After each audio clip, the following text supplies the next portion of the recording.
चलिए इस क्वेश्चन के सोल्यूशन की बात करते हैं, ठीक है। तो देखो इसमें जो आपने रट रखे पीछे से कॉन्सेप्ट सब उनको नहीं अप्लाई कर सकते डायरेक्टली। जो आपने पढ़ा है कि 0 0 पर एक हमारा लैच इनवैलिड हो जाती है और एक लैच हमारी 1 1 पर इनवैलिड हो जाती है। लेकिन इस वाले केस में क्या है, यहाँ पे थोड़ा डिफरेंट कहानी है। आपका आर और एस के आपके डिफरेंट कॉम्बिनेशन दिए हुए हैं और आपसे ये पूछा है कि consider the latch which are the following is invalid input, यानी इसमें कौन सा इनवैलिड होगा। इनवैलिड कब होगा, जब मेरा क्यू एन और क्यू एन का बार ये दोनों ही क्या आ जाए, सेम आ जाए।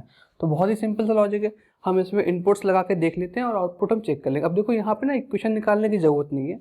जब भी आपको ऑप्शंस में क्या हो कि आपके ऑलरेडी गिवन हो कि कॉम्बिनेशंस, तो आप इक्वेशन के चक्कर में मत पड़ो, डायरेक्टली वैल्यूज पुट करके देख लो। जैसे फर्स्ट की वैल्यू बात करूँ तो आर इक्वल्स टू 0 है, 0 है, तो एक काम करो यहाँ 0 पुट करते हैं, आर इक्वल्स टू 0 है और यहाँ एस इक्वल टू 0 है। तो देखो ये एंड गेट है, एंड गेट क्या करेगा, डॉट करेगा, और गेट क्या करेगा, प्लस करेगा। जो मैं डॉट करूंगा तो 0 की आप किसी से भी डॉट कर लो, आपको आंसर में क्या मिलेगा, 0। और 0 का जब मैं बार करूंगा तो मुझे यहाँ मिल जाएगा 1। क्लियर है, ये 0 यहाँ पहुंचेगा, 0 प्लस 0 आपको यहाँ पे क्या मिलेगा, 0। और यही आपका Q1 है, यानी मेरा Q1 कितना आ रहा है, 0, और Q1 बार कितना आ रहा है, 1, यानी ये इनवैलिड कंडीशन नहीं है।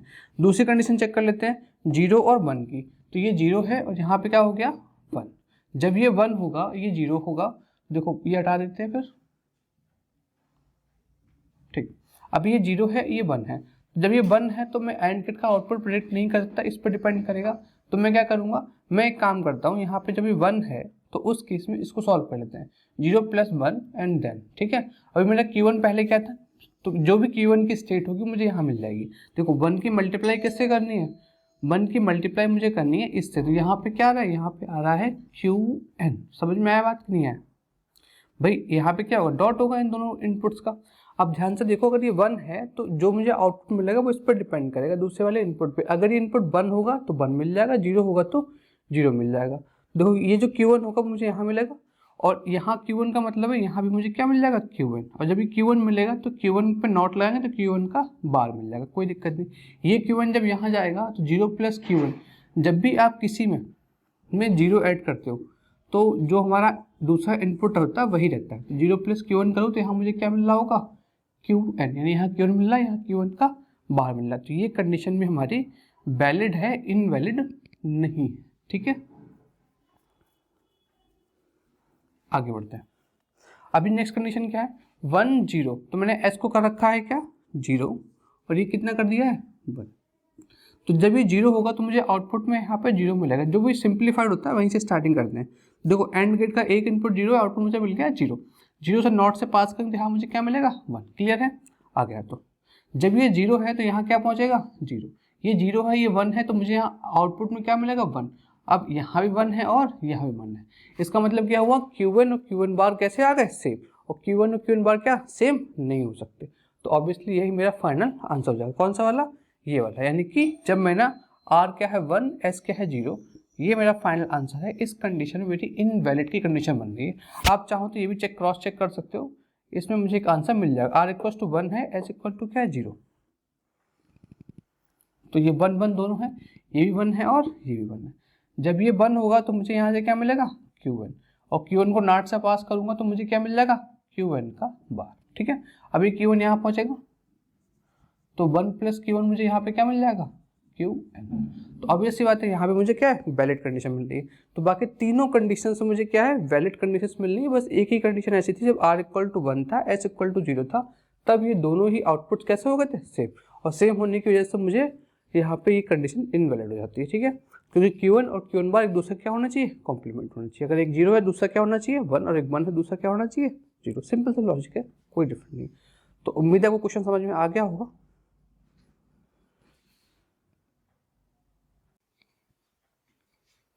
तो नेक्स्ट PYQ सॉल्व करते हैं।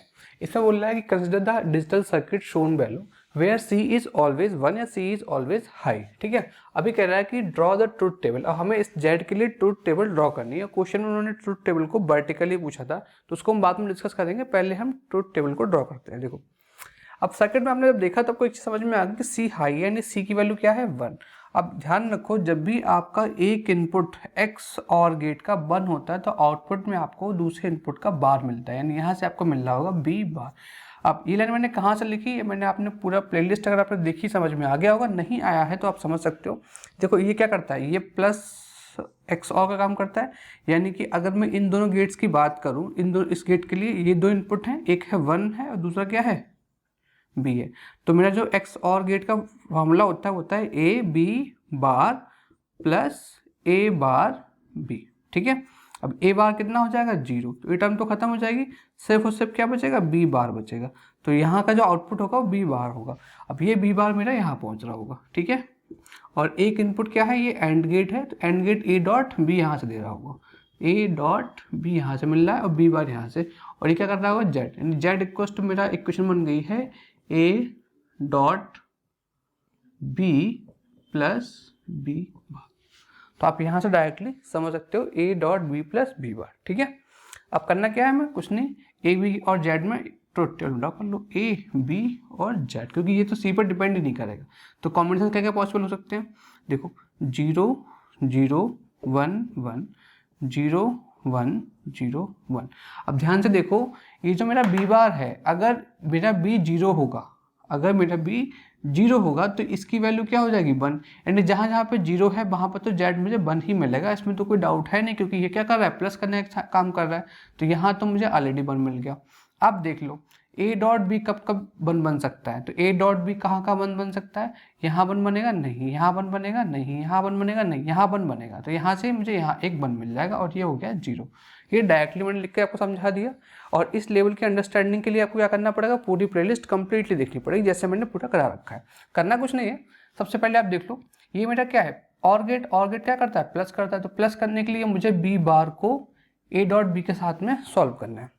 करना क्या है, जेड का जो आउटपुट है वो दो फंक्शंस पे डिपेंड करेगा, एक तो बी पर डिपेंड कर रहा है और एक ए पर डिपेंड कर रहा है। अगर इन दोनों में से कोई भी एक 1 होगा तो मुझे आउटपुट में 1 मिल जाएगा। अब देखो कहाँ कहाँ 1 होगा, एक तो यहाँ 1 होगा, जब जब बी 0 होगा, यहाँ 0 है और यहाँ 0 है, तब बी बार मेरा क्या मिलेगा 1। अब 1 में आप कुछ भी ऐड करो आपको आउटपुट में 1 ही मिलेगा, सिंपल सा लॉजिक है। तो ये 1 मिल गया और ये 1 मिल गया, यानी 0 0 मुझे 1 मिल गया। इसके अलावा ए बी कब 1 होगा, तो दोनों 1 होंगे, तो ये 1 है ये 1 है, तो उससे मुझे यहाँ 1 मिल गया, अदरवाइज आपको 0 मिल गया। अब चाहो तो आप उसको डिटेल में और सॉल्व कर सकते हो। तो ये पूरा क्वेश्चन था। अब इसको लिखा कैसे जाएगा, तो वर्टिकली इसका ऑप्शन हो जाएगा 1 0 1 1, इस टाइप से आप लिख सकते हो, ठीक है।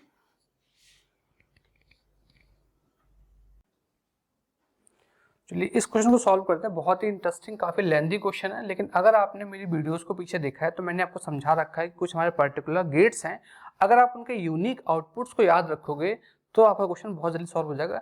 ये क्वेश्चन मुश्किल से 20 सेकंड का क्वेश्चन है। देखो कैसे, सबसे पहले बोल रहा है कि आपको सर्किट गिवन है, इसमें 2 केसेस हैं और बाई की वैल्यू क्या होगी ये आपको बताना है इन दोनों केसेस में। तो एक तरीका तो ये है कि आप जो मेथड आपने सीखा है वहाँ स्टार्ट करो, ए बी सी की वैल्यू पुट करते जाओ, यहाँ सॉल्व करते जाओ, लास्ट तक आपको आउटपुट मिल ही जाएगा। लेकिन ये नहीं करना है, हमें क्या करना है, हमें करना है शॉर्ट में। देखो जी इक्वल्स टू 0 है, जैसे ही मैंने यहाँ पे जी इक्वल्स टू 0 किया, क्योंकि ऐसे क्वेश्चंस मोस्टली जब बड़ा क्वेश्चन हो तो लास्ट से ही सॉल्व करना स्टार्ट करो, हो सकता है अगर क्वेश्चन जल्दी सॉल्व हो जाए।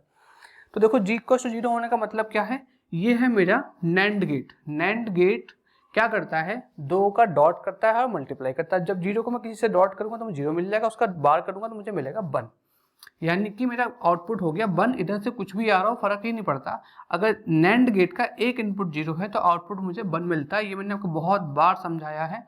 तो मेरा फर्स्ट आउटपुट जो y हो गया फर्स्ट केस के लिए वो क्या हो गया 1, दैट्स इट, आधा क्वेश्चन सॉल्व हो गया है, ठीक है। नेक्स्ट क्वेश्चन में मूव करते हैं। अगर g 1 है, अगर कितना है g 1 है, जब जी 1 होगा तब इसका जो इनपुट हो, जो इसका आउटपुट होगा वो बेसिकली दूसरे वाले इनपुट पर डिपेंड कर रहा होगा, जो यहाँ आएगा उसका बार मुझे यहाँ मिल जाएगा, क्योंकि यहाँ पे क्या हो चुका है 1। अब पीछे जाओ, f की वैल्यू और e की वैल्यू कितनी है 0 0, ये भी 0 है और ये भी 0 है। जब एंड गेट का एक इनपुट 0 हो तो दूसरा इनपुट कुछ भी हो आपको आउटपुट में क्या मिलेगा 0 मिलेगा, सिंपल सा लॉजिक। और गेट के दोनों इनपुट 0 होंगे तब भी आपको आउटपुट में क्या मिलेगा 0 मिलेगा। अब 0 की डॉट करोगे 1 के साथ 0 आएगा, उसका बार कर दो तो क्या मिल जाएगा 1, यानी सेकंड केस में भी आपको आंसर क्या मिल जाएगा 1। 20 सेकंड में क्वेश्चन ये सॉल्व हो जाएगा और कुछ है नहीं इसमें। ऐसा करने के लिए क्वेश्चन को प्रोसीड करोगे, अगर समझ जाओगे, अंडरस्टैंडिंग अच्छी है, तो आप क्वेश्चन को ऐसे ही पेपर में भी सॉल्व कर सकते हो। अदरवाइज आप स्टार्ट सॉल्व कर लो पूरा, तब भी आपको आंसर यही मिलेगा। ठीक है,